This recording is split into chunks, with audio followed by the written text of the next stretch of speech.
নমস্কার বন্ধুরা, সুস্মিতার আরও একটা নতুন ব্লগে তোমাদের অনেক অনেক স্বাগত। রাত বাজে 12টা, আর আজ অনেক দিন পর ফোনের মেমোরি ঘাঁটতে ঘাঁটতে পেয়ে গেলাম এই ভিডিওগুলো।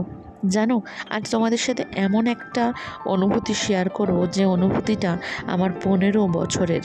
হ্যাঁ, তোমরা ঠিক শুনেছ, অনুভূতিটা আমার 15 বছরের অভিজ্ঞতার, ভালোবাসার, মর্যাদার, স্বীকৃতির, সাফল্যের, আরও কত কিছুর। আমি আজ এমন একটা তোমাদের সঙ্গে গল্প করব যে গল্পটা শুনে তোমরাও তোমাদের অতীতে ফিরে যাবে। একটি মেয়ে গ্র্যাজুয়েশন পাশ করার পর প্রথম একটি স্কুলে চাকরি পায়, যে স্কুলে সে জিওগ্রাফি শিক্ষিকা হিসেবে নিযুক্ত হয়। তারপরে বাচ্চাদের অসামান্য ভালোবাসা সে পেতে থাকে। পেতে পেতে সে একদিন অনুভব করে যে সে মা না হয়েও সে এত বাচ্চার মা হয়ে উঠেছে। তাই সকল বাচ্চাদের প্রতি তার অগাধ ভালোবাসা আর দায়িত্বশীলতা তাকে সেই সমস্ত বাচ্চাদের কাছে প্রিয় শিক্ষিকা করে তোলে।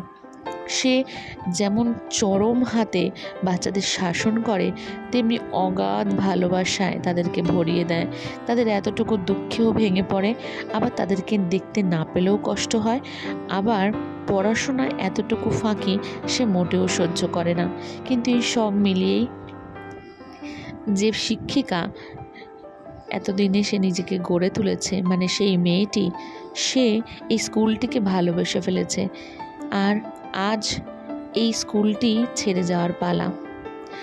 তোমরা সবাই জানো যে শিক্ষক দিবস 5ই সেপ্টেম্বর সবার কাছে, সমস্ত টিচার এবং ছাত্রর কাছে একটি বিশেষ দিন। এই স্কুলটি ছেড়ে যাব একথা আমি আগে ভাবিনি। হঠাৎ করেই অক্টোবর মাসে আমি একটি নতুন স্কুলে চাকরি পাই। তখন আমি এই স্কুলটি ছেড়ে দিই, কিন্তু এই স্কুলের স্মৃতিগুলো যেন আজও আমায় ভীষণভাবে নাড়া দেয়। তোমরা সবাই জানো যে ভালো অপরচুনিটি পেলে সবাই নিজের কেরিয়ারটা সুন্দর করে গড়ে নেয়, কিন্তু সত্যি কথা বলতে কি, কেন যে এই স্কুলে 15টা বছর ধরে থেকে গেছি তা বোধ হয় তোমরা বুঝতেই পারছো। তা বোধ হয় তোমরা দেখতেই পাচ্ছ যে এই বাচ্চাগুলোর এই ছোটো ছোটো মুহূর্তগুলো আমি কিভাবে আমার নিজস্ব ক্যামেরায় বন্দি করেছি। আর আজ হলো টিচার্স ডে, সমস্ত স্কুল সেজে উঠেছে। জানো বন্ধুরা, আজ আমি সেই স্কুলের নই, কিন্তু তা সত্ত্বেও এই স্মৃতি আমি আজীবন বহন করে রেখে দিতে চাই। আর সেই উদ্দেশ্যেই আজকে আমার এই ভিডিওটা করা। সমস্ত স্কুল সেজে উঠেছে, আর তোমাদের সঙ্গে যখন ভিডিওটা শেয়ার করছি তখন আমার চোখে জল চলে আসছে যে আজ আমি আর সেই স্কুলে নেই। কিন্তু সময় তো সবসময় মানুষকে এগোনোর দিকে নিয়ে যায়, আমিও তাই। কিন্তু বাচ্চাদের সাথে কাটানো এই মুহূর্তগুলো আমার কাছে সোনালি সময়, আর তাই ইউটিউব এবং তোমাদের কাছে এই সোনালি সময়গুলো শেয়ার করলাম। জীবনের কিছু মুহূর্ত না কখনোই ফিরে আসে না, তা আমরা জানি। আর কিছু মুহূর্ত থাকে যেগুলো এতটাই আনন্দ দেয়, সেগুলো কখনো ভোলা যায় না। আজ থেকে 10 বছর কিংবা 20 বছর কিংবা 30 বছর পর আমিও এরকম থাকবো না, আমার বাচ্চাগুলোও এরকম থাকবে না, আমার স্কুলটাও এরকম থাকবে না। আমি হয়তো ওই স্কুল ছেড়ে আবারও একটা অন্য স্কুলে যাব, কিন্তু এই স্মৃতিগুলো আজীবন আমাকে আনন্দ দেবে। আর তোমাদের সাথে শেয়ার করতে করতে তোমাদের আরও একটা কথা বলতে চাই। তোমরাও ইউটিউব ব্লগার হও বা না হও, নিজেদের ক্যামেরায় এমন কিছু মুহূর্তকে বন্দি করো যেই মুহূর্ত তোমরা পরবর্তীকালে নিজেরা দেখে নিজেরা চরম আনন্দ পাও। আর তোমরা আনন্দে বিগলিত হয়ে পড়ো, জীবনকে আরও নতুনভাবে ভালোবাসতে থেকো। আমাদের এখানে এসেছে প্রচুর আমাদের সমস্ত পুরনো স্টুডেন্টরা, যারা আমাদের স্কুলটা ছেড়ে চলে গেছে বহুদিন আগে, কিন্তু তাও তারা কিন্তু একবার অন্তত টিচার্স ডের দিন আমাদের সঙ্গে দেখা করতে আসে। আর ওদেরকে এখন তো আমি সত্যিকারের মা, এখন ওদেরকে তো আমি আরও বেশি ভালোবাসতে শিখেছি, কারণ আমি যে মা হয়েছি।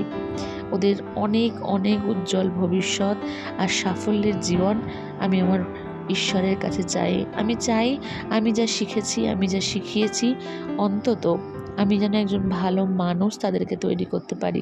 তারা আর যাই হোক, যেন কখনো কোনো খারাপ কাজ না করে। পৃথিবীতে বহু শিক্ষিকা আছে যাদের ছত্রছায়ায় বহু ছাত্র তারা জীবনে বিশালভাবে প্রতিষ্ঠিত, কিন্তু আমি চাই আমার ছাত্ররা মানুষ হোক। এবার গিফট খোলার পালা। কি জবরদস্তিই না করেছিল, তোমরা তো ভিডিওতে দেখতেই পেলে। গিফটটা সেখানেই খুলতে হবে।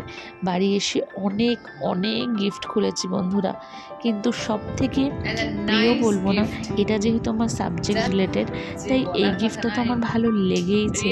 ওদেরকে অনেক ভালোবাসা। কিন্তু এর পরের যে ভিডিওগুলো তোমরা দেখবে বা তোমরা দেখতে চলেছো, তাতে তোমরা বুঝতে পারবে যে তাদের কত অগাধ ভালোবাসা আমার প্রতি ছিল। সেই সমস্ত স্টুডেন্টদের প্যারেন্টসদেরকে আমি বলতে চাই, আপনাদের প্রতি আমি ভীষণভাবে কৃতজ্ঞ, যারা এত সুন্দর সন্তান লালন পালন করছেন। আপনার সন্তানদের পাওয়া এই সমস্ত গিফট আমি আজীবন আমার সঙ্গে করে রাখবো। এগুলো যে কত বড় ভালোবাসা, কত বড় পাওনা, তা বোঝাবার ভাষা আমার নেই। আমি চিরকৃতজ্ঞ আমার পুরনো স্কুলের কাছে, আমার বাচ্চাদের কাছে, আমার প্যারেন্টসদের কাছে এবং আমার সহকর্মীদের কাছে, যাদের ভালোবাসায় আমি ভুলেই গিয়েছিলাম এটা পরিবার নয়, এটা চাকরিস্থল। আজীবন আমি আমার সমস্ত সহকর্মী, আমার স্কুলের ম্যানেজমেন্ট, এদের কাছে কৃতজ্ঞ এবং চিরঋণী হয়ে থাকবো, যারা আমার 15টা বছরকে এত সুন্দরভাবে কাটাতে সাহায্য করেছেন। ধন্যবাদ সকলকে আমার ভিডিওটা দেখার জন্য। ফিরে আসবো আবারও একটা নতুন অনুভূতি নিয়ে, নতুন ব্লগ নিয়ে। ততক্ষণ পর্যন্ত আপনারা সকলে ভালো থাকবেন, সুস্থ থাকবেন, আমার সঙ্গে থাকবেন। আর চ্যানেলটি সাবস্ক্রাইব করে না থাকলে চ্যানেলটি সাবস্ক্রাইব করে দেবেন। ধন্যবাদ।